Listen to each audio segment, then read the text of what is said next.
Group के सभी साथियों को नमस्कार। मैं डॉक्टर सुमित धीमान। तो कुछ लोगों की फरमाइश पे मैंने आज फिर से अपना ये एक अपना शहंशाही अक्सरी माजून तैयार किया है।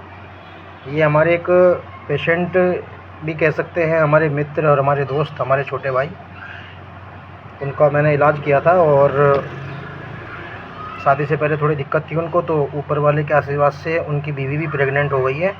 लगभग तीसरा महीना उनको चल रहा है और ये उनके लिए मैंने अक्सरी एक माजून दोबारा तैयार किया है।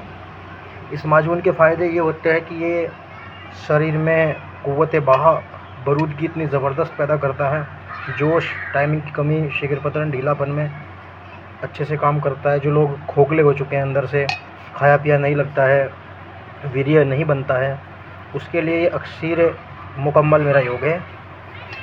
इसमें हम चांदी के वर्क के साथ साथ संख्या और सिंगरफ भी डालते हैं। इसको हम दरअसल माजून की फॉर्म इसलिए देते हैं कि वो शहद में मिलके दवाई की गुणों में वृद्धि हो जाती है, तो शहद के साथ हम इसे इस्तेमाल कराते हैं। ये भी हम डब्बे में पैक करेंगे, तो हमने लेबलिंग कर दी है।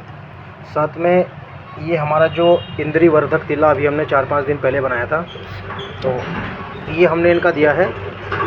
तो इनको हमने वैसे तो 5 या 10 ml लगता है, हमने इनको 20 ml तिला दिया है अपनी तरफ से दवाई के साथ साथ। और साथ में हम ना एक गोली ये देते हैं कि कैप्सूल सुबह शाम खाना खाने के बाद, दूध से या पानी से भी ले सकते हैं इस दवा को। इसके 2 मुख्य काम क्या होते हैं। एक तो ये आदमी हो चाहे औरत हो, कोई भी ले सकता है। ये जिस्म में बारूदगी इंतशार पैदा करता है क्योंकि ये बूस्ट करता है टेस्टोस्टेरोन लेवल को। साथ में बाल झड़ने से भी रोकता है, इतना मुजर्रफ है मेरा ये कैप्सूल जो होते हैं ये बाल झड़ने से भी रोकता है। और साथ में ये 2 हम इनको शरबत देंगे। ये अभी हमने शरबत बनाए थे, सौंफ पुदीना का अर्क निकाल के 3 आदशा गुलाब जल डाल के, इसमें 3 आदशा गुलाब अर्क निकाल के, और इसमें हमने अनार का शरबत डाला था जो पेट के लिए निहायती मुजर्रफ और बहुत अच्छा काम करता है। इसकी 2-2 चम्मच। ये अत्यंत जायकेदार, पौष्टिक, हाजमा, गैस, तेजाब, जलन, खाया पिया लगेगा। और जो भी दवा होगी, ये दवा इसके साथ मिलके गर्मी नहीं करेगी। तो ये हमारा कंप्लीट पैकेज होता है इस तरीके से। तो अगर कोई भाई मुझसे ये पूरा कोर्स लेना चाहे तो ये मैं देता हूँ। साथ में एक बंदे का और पहले से तैयार किया हुआ है मेरा ये माजून, ये तिला और ये कैप्सूल। ये इंद्री वर्धक तिला अभी मेरे पास ये 2 शीशी थी, एक शीशी ख़त्म हो गई और दूसरी शीशी में से भी अभी चला गया है। अभी ये कुछ लोगों का बचा हुआ है, तो उनको मुझे ये बना के देना है। और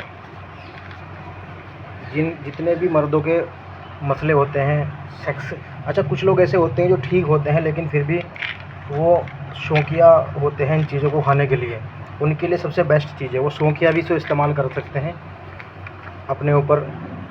भाई खाना पीना हम उटपटांग चीज़ें बहुत खाते हैं, तो आदमी अगर अपने शरीर पे 1 महीने में 3-4 हज़ार रुपये अगर लगा दे तो क्या दिक्कत है। ताकत की ताकत बनी रहे। ये हड्डियों को मजबूत करता है, इसमें फास्फोरस और मैग्नीशियम भी डाला जाता है, आयुर्वेदिक फॉर्म वाला।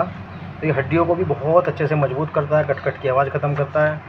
और शरीर में तो मतलब आप, दूसरी चीज़ ये होती है इसमें कि इसको जब इस्तेमाल करते हैं तो हम 10 से 15 दिन थोड़ा सा ब्रह्मचर्य का पालन कराएंगे ताकि वीर्य गाढ़ा होने लगे, बनने लगे। और ये जो हमारी दवा होती है कैप्सूल, इसमें सौंठ है, कुचला है और हीरा हींग है, जावित्री है, जायफल है, काली मिर्च है, ऐसे करके जो क़ुव्वत पैदा करते हैं, इंतशार पैदा करते हैं बॉडी के अंदर, जिस्म के अंदर, कि भाई जिसको कहते हैं फीलिंग आना। और साथ में बालों के झड़ने पे बहुत ही मुजर्रफ मेरी दवा है। जिनके बाल झड़ते हैं, टूटते हैं, कंघे में आते हैं, उसमें भी ये निहायती बहुत अच्छा काम करता है। तो किसी भाई को अगर मेरे इस तिले की और माजून के साथ में कैप्सूल की और एक शरबत की ज़रूरत हो तो मुझे बिना हिचकिचाए वो फ़ोन करके या मैसेज करके व्हाट्सएप पे मुझे बता सकता है। मेरा नंबर है 8057350008। और अपनी अच्छा दूसरी चीज़, अगर किसी को धात पड़ती है, पेशाब के साथ चिपचिपा पानी, कतरे आते हैं, तो पहले उसका इलाज होगा गर्मी का, उसके बाद माजून। और अच्छा ये शुक्राणुओं पे भी अच्छा काम करता है। और ये शुक्राणुओं में, इसकी सबसे अच्छी खास बात है, शुक्राणुओं में हलचल पैदा करता है। जैसे ही शुक्राणुओं में हलचल पैदा होने लगती है तो शुक्राणु तेज़ी के साथ बनना शुरू हो जाते हैं। एक शुक्राणु बनाने वाली हम पुड़िया अलग से देते हैं, वो काले रंग की पुड़िया बनती है, उसमें 5 ग्राम दवा आती है, जैसी राख होती है। उस दवा को घी में डाल के और घी में मिला के रोटी पे चिपड़ के दोपहर में सुबह नाश्ते के बाद नाश्ते में खानी पड़ती है। वो शुक्राणुओं को बढ़ाती है। अगर किसी के नील शुक्राणु भी हैं उसमें भी वो बहुत अच्छा काम करती है। लेकिन अगर किसी को गर्मी की प्रॉब्लम है, दाँत चिपचिपे पानी की, वो ना तो तीले का इस्तेमाल करेगा और ना ही माजून का इस्तेमाल करेगा। पहले हम उसका गर्मी का इलाज करते हैं। तो किसी को इस तरह की अगर समस्या हो तो मुझसे आप संपर्क करें।